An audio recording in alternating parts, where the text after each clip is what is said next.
ஏசாயா 38ஆம் அதிகாரம் 1 வசனம் முதல் 22ஆம் வசனம் வரை.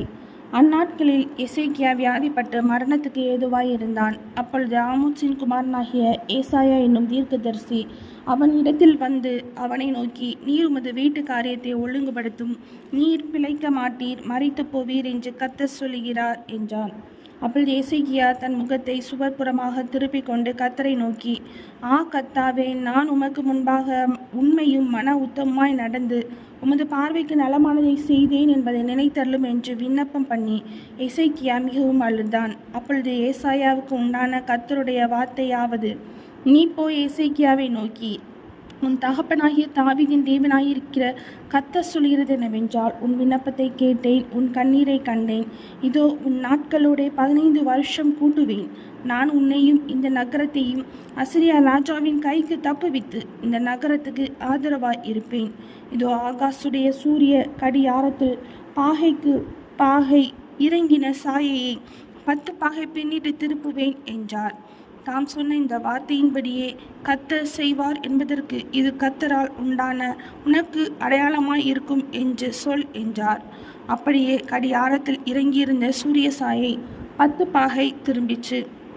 யூதாவின் ராஜாவாகிய எசேக்கியா வியாதிப்பட்டு தன் வியாதி நீங்கி சுத்தமான போது எழுதி வைத்ததாவது, நான் என் பூரண ஆயுசின் வருஷங்களுக்கு சேராமல் பாதாளத்தின் வாசல்களுக்குட்படுவேன் என்று என் நாட்கள் அறுப்புண்கிற போது சொன்னேன். கர்த்தரை நான் இனி உயிரோடு இருக்கிறவர்களின் தேசத்திலே தரிசிப்பதில்லை. இனி பூலோக குடிகளோடு இருந்து மனுஷரை நான் காண்பதில்லை. என் ஆயுசு மேய்ப்பனுடைய கூடாரத்தை போல என்னை விட்டு பெயர்ந்து போகிறது. நெய்கிறவன் பாவை அறுக்கிறது போல என் ஜீவனை அறுக்க கொடுக்கிறேன். என்னை பாவிலிருந்து அறுத்து விடுகிறார். இன்று இரவுக்குள் என்னை முடிவடைய பண்ணுவீர். விடியற் காலம் மட்டும் நான் எண்ணமிட்டு கொண்டிருந்தேன். அவர் சிங்கம் போல என் எலும்புகளை எல்லாம் நொறுக்குவார். இன்று இரவுக்குள் என்னை முடிவடைய பண்ணுவீர் என்று சொல்லி நமுட்டை போலும் தகைவிலான் குருவியைப் போலும் கூவினேன். புறாவை போல் புலம்பினேன். என் கண்கள் உயர பார்க்கிறதினால் பூத்து போயின. கர்த்தாவே, ஒடுங்கி போகிறேன். என் காரியத்தை மேற்பட்டு கொள்ளும் என்றேன். நான் என்ன சொல்லுவேன்?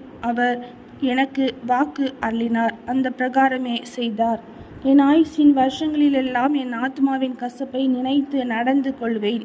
ஆண்டவரே, இவைகளினால் மனுஷர் பிழைக்கிறார்கள். இவைகளெல்லாம் என் உயிருக்கு உயிராயிருக்கிறது. என்னை சொஸ்தப்படவும் பிழைக்கவும் பண்ணினீர். இதோ சமாதானத்துக்கு பதிலாக மகா கசப்பு வந்திருந்தது. தேவரீரோ என் ஆத்மாவை நேசித்து அழிவின் குழிக்கு விலக்கினீர். என் பாவங்களை எல்லாம் உமது முதுகுக்கு பின்னாக எரிந்து விட்டீர். பாதாளம் உம்மை துதியாது, மரணம் உம்மை போற்றாது. குளிர் இறங்குகிறவர்கள் உம்முடைய சத்தியத்தை தியானிப்பதில்லை. நான் இன்று செய்கிறது போல உயிரோடு இருக்கிறவனே உம்மை துதிப்பான். தகப்பன் பிள்ளைகளுக்கு உமது சத்தியத்தை தெரிவிப்பான். கர்த்தர் என்னை ரட்சிக்க வந்தார். ஆகையால் எங்கள் ஜீவ நாளெல்லாம் கர்த்தருடைய ஆலயத்திலே என் கீத வாத்தியங்களை வாசித்து பாடுவோம் என்று எழுதி வைத்தான். அத்திப்பழத்து அடையை கொண்டு வந்து பிளவையின் மேல் பற்று போடுங்கள், அப்பொழுது பிழைப்பார் என்று ஏசாயா சொல்லி இருந்தான். அப்பொழுது எசேக்கியா, நான் கர்த்தருடைய ஆலயத்திற்கு போவதற்கு அடையாளம் என்னவென்று கேட்டிருந்தான். ஏசாயா 38ஆம் அதிகாரம் முடிந்தது.